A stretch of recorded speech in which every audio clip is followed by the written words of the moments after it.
Movie start होती है school में होने वाले एक फंक्शन से, जिसमें बच्चे एक प्ले काफी अच्छे से परफॉर्म कर रहे थे और दूसरी तरफ बैक स्टेज पे कोई पानी के अंदर कुछ मिला रहा है, जिसे पीते ही ये बच्चे उल्टियां करना शुरू कर देते हैं। उनकी सारी परफॉर्मेंस खराब हो जाती है और उन्हें फौरन हॉस्पिटल शिफ्ट करना पड़ता है। सारे वाकये का जिम्मेदार फंक्शन के इंचार्ज टीचर को माना जा रहा था, जबकि असल मुजरिम पर तो किसी का ध्यान ही नहीं जाता, जो थी शेल्बी। उसने ऐसा क्यों किया था, ये कहानी भी जान लेते हैं। शेल्बी आज से 3 महीने पहले ही अपने डैड के साथ इस शहर में शिफ्ट हुई थी और काफी उदास थी। उदासी की वजह उसकी मॉम की कैंसर से होने वाली सडन डेथ थी। शेल्बी जो एक इंट्रोवर्ट थी, किसी से ज्यादा बात नहीं करती थी, किसी से अपना दुख नहीं शेयर करती थी। उसके डैड को लगा कि वो अपनी मॉम के डेथ के गम में घुट घुट कर मर न जाए, इसलिए उन्होंने शहर ही बदल दिया। नया शहर, नया स्कूल और नए लोग उसे इस गम को भुलाने में मदद कर सकते थे, पर एक्चुअली शेल्बी के केस में उनकी ये सोच गलत थी।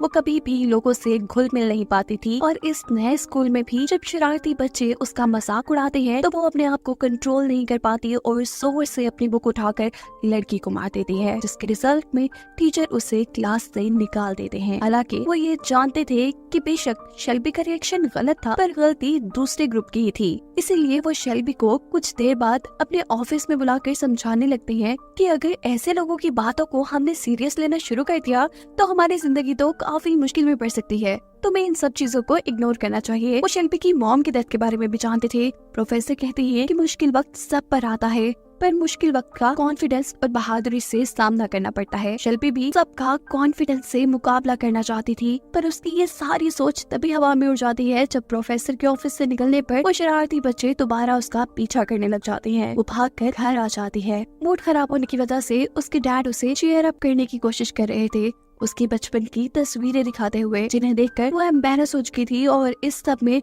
उसने अपने डैड के साथ में बदतमीजी कर ली थी। उसकी प्रॉब्लम कोई नहीं समझ पाता था, क्योंकि वो खुद अपने लिए एक प्रॉब्लम थी। ना वो स्मार्ट थी और ना ही उसमें लोगों से मिलने का कॉन्फिडेंस था। वो इस नॉर्मल दुनिया में अपने आप को एडजस्ट ही नहीं कर पा रही थी। इतने सालों में उसके पास कोई एक दोस्त भी नहीं था। फारिग टाइम में वो एक YouTube शो देखती थी, एक डिसेबल लड़की का, जिसके काफी फॉलोअर्स थे। ये लोग उसे फॉलो इसलिए करते थे क्योंकि उनके अंदर भी कोई ना कोई डिसेबिलिटी यानी कमजोरी थी। कोई शेल्बी की तरह ही सोसाइटी में एडजस्ट होने में कमजोर था, कोई दिमागी तौर पर तो कोई माजूर था, और इस लड़की को देखकर उन्हें कॉन्फिडेंस मिलता था। शेल्बी को भी यही दुनिया, यही कम्युनिटी पसंद थी जहाँ कोई उसे जज नहीं करता था। एक दिन शेल्बी को इसी कम्युनिटी की एक लड़की मैसेज करती है और साथ ही शेल्बी को उसकी कॉल भी आ जाती है। वो हैरान थी कि कोई उसमें इतना इंटरेस्ट क्यों ले रहा है। खैर, वो कॉल पिक कर लेती है और स्क्रीन पर नजर आने वाले चेहरे को पहली बार वो देखकर डर सी गई थी। ऐसा अजीब चेहरा उसने पहले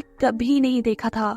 ये लड़की शेल्बी से बात करना चाहती थी, पर वो शेल्बी को अपना नाम नहीं बताती और कहती है कि मुझे बेस्टी कहकर पुकारना। शेल्बी को उससे बात करते हुए बिल्कुल हेजिटेशन नहीं हो रही थी, इसीलिए जल्द ही वो दोनों अच्छे दोस्त बन जाती है और शेल्बी अपना सारा वक्त इसी के साथ गुजारना शुरू कर देती है। बेस्टी शेल्बी का कॉन्फिडेंस बढ़ाने में बहुत मदद कर रही थी। शेल्बी उसके कहने पे एक नए लुक के साथ स्कूल जाती है, नया हेयर स्टाइल और थोड़ा सा ब्लंट मेकअप, जो उसका कॉन्फिडेंस बढ़ाने में उसकी मदद दे रहा था। यहाँ दोबारा जब शरारती ग्रुप उसे तंग करने की कोशिश करता है तो शेल्बी आज उन्हें अच्छा सबक सिखाती है। ऐसा करने के बाद उसे अंदर से खुशी महसूस हो रही थी, और क्योंकि ये सब बेस्टी की वजह से हो रहा था, इसीलिए बिना कुछ सोचे समझे अब शेल्बी ने बेस्टी की बातों को हुक्म की तरह मानना शुरू कर दिया था। बेस्टी शेल्बी से कहती है कि तुम्हें अपने डर को खत्म करना होगा, जिसके लिए मैं तुम्हें कुछ चैलेंजेस दूंगी। जैसे आज वो पहला चैलेंज उसे अपने डैड की कोई खास चीज चुराने को कहती है। वो अपने डैड का कॉफी मग छुपा कर अपने पास रख लेती है। उसके डैड इस मग को बहुत ज्यादा ढूंढते हैं क्योंकि ये शेल्बी की मॉम का मग था। अगले दिन बेस्टी उसे इस कप को तोड़ देने को कहती है। ये काम उसके लिए मुश्किल था, पर बेस्टी के कहने पे उसने ये भी कर दिया था। जब शेल्बी बेस्टी से बात कर रही थी तब हमें ये पता चल जाता है कि बेस्टी उसे हर तरह से मैनिपुलेट कर सकती है और ऐसे वो शेल्बी से कोई भी काम करवाने की ताकत रखती है। शेल्बी को लग रहा था कि जितने भी काम बेस्टी उसे बताती है ये उसका कॉन्फिडेंस बढ़ाने के लिए हैं, हालांकि वो सारे काम छोटे छोटे क्राइम थे। जैसे बेस्टी ने उसे रात में लोगों के घर पे अंडे मारने को बोला था और स्टोर से चीजें चुराने को भी। असल में ये सभी काम तो बेस्टी खुद करना चाहती थी, पर क्योंकि वो घर से नहीं निकल पा रही थी इसीलिए वो शेल्बी का इस्तेमाल कर रही थी यही सब काम करवाने के लिए, जिससे उसे मेंटल सेटिस्फेक्शन होता था। बेस्टी की बात मानते मानते शेल्बी एक नेगेटिव इंसान बन चुकी थी और अपने डैड से भी दूर हो चुकी थी और इस चीज का उसे एहसास तक नहीं था। कभी कभी तो शेल्बी को खुद भी बेस्टी की लॉजिक समझ नहीं आती थी। जिस तरह बेस्टी ने उसे स्कूल के फंक्शन में परफॉर्म करने से भी मना कर दिया था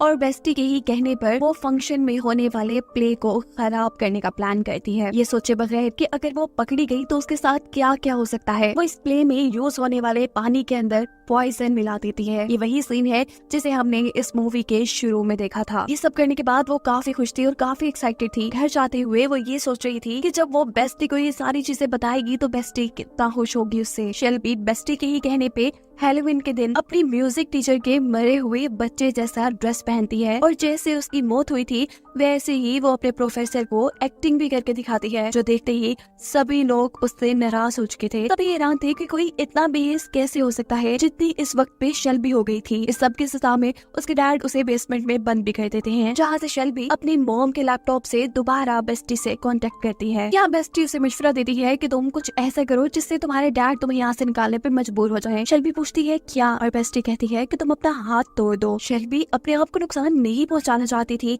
इसलिए वो बेस्टी को मना कर देती है, पर बेस्टी तो ना सुनने के लिए तैयार ही नहीं थी। वो शेल्बी से कहती है कि तुम एक अच्छी दोस्त नहीं हो, तुम बहुत बुज़दिल हो, और उसकी मैनिपुलेशन वाली ये बातें शेल्बी को उसका हाथ तोड़ने पर मजबूर कर देती हैं। उसके ऐसा करने पे बाकी उसे बेसमेंट से निकाल दिया जाता है और हॉस्पिटल लेकर जाया जाता है, जहाँ जाकर उसे एहसास हुआ था कि बेस्टी बहुत ज्यादा टॉक्सिक थी और उसकी वो दोस्त नहीं थी, असल में वो दुश्मन थी और अपने मन चाहे काम शेल्बी से करवा रही थी। इन सारी चीजों का एहसास होने पे शेल्बी अपने पुराने काम छोड़कर दोबारा एक अच्छी जिंदगी शुरू करती है। उसे बेस्टी से सारे कॉन्टेक्ट खत्म कर दिए थे और उससे जितना हो सकता था वो अपनी गलतियों को सुधार भी रही थी। वो अपने डैड को उसकी मॉम का कप जोड़ के भी देती है, उनसे माफी मांगती है और फिर अपने म्यूजिक टीचर के पास जाती है जिसकी बेटे की मौत का शेल्बी ने मजाक बनाया था और अपने इस नए सफर में उसकी एक रिवर नामी लड़के से दोस्ती हो जाती है जो तकरीबन उसी जैसा इंट्रोवर्ट था, यानी ज्यादा लोगों से बातें नहीं करता था। और जब शेल्बी को ये बात पता चलती है कि रिवर भी उसकी फेवरेट यूट्यूबर का फैन है तो उसे और भी खुशी हुई थी, ये जानकर कि उनके इंटरेस्ट भी सेम है।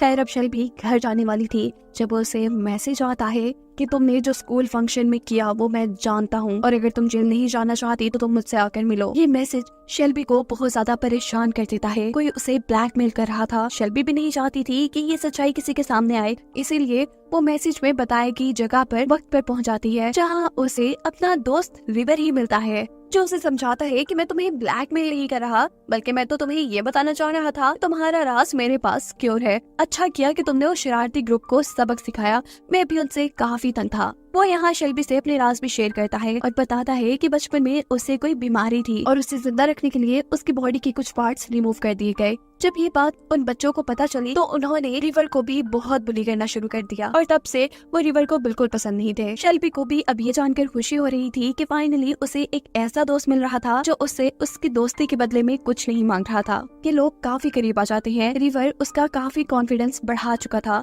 जिसकी वजह से शेल्बी को काफी कामयाबी भी मिली थी। उसका मुल्क के बहुत बड़े स्कूल में एडमिशन हुआ था जो कि किसी और शहर में था। शेल्बी अब उस शहर में शिफ्ट हो जाती। उसके इस शहर को छोड़ने से पहले रिवर उसके लिए एक सरप्राइज प्लान करता है और उसे लेकर शहर से दूर एक नदी के पास ले आता है। घर के अंदर जाने पे शेल्बी को ये घर और भी ज्यादा डरावना लग रहा था। उसे लग रहा था कि यहाँ कोई रहता है, पर रिवर कहता है नहीं ऐसा नहीं है। वो अब सामने एक दीवार दिखती है जो उसे कुछ जानी पहचानी लग रही थी। सोचते पे उसे याद आता है कि ये वही बैकग्राउंड है जो बेस्टी की वीडियो कॉल में नजर आया करता था। उसकी सिक्स सेंस उसे ये बता रही थी कि अब उसके साथ बहुत कुछ गलत होने वाला है। वो यहाँ से भागना चाहती थी लेकिन इससे पहले ऐसा कुछ करती उसे सीढ़ियों से अपनी तरफ कोई आता दिखाई देता है और इसे देखकर शेल्बी बहुत ज्यादा डर जाती है। वो जोर जोर से चिल्लाने लगी थी। वो भागकर रिवर के पास जाती है। उसे लग रहा था कि रिवर उसे बचा लेगा, पर यहाँ रिवर उसे पकड़कर मार देता है और हमें सबसे बड़ा सच ये पता चलता है कि रिवर को शेल्बी में कोई इंटरेस्ट नहीं था। उसने शेल्बी से दोस्ती करने से लेकर उसे मारने तक के सारे काम बेस्टी के कहने पे किए थे।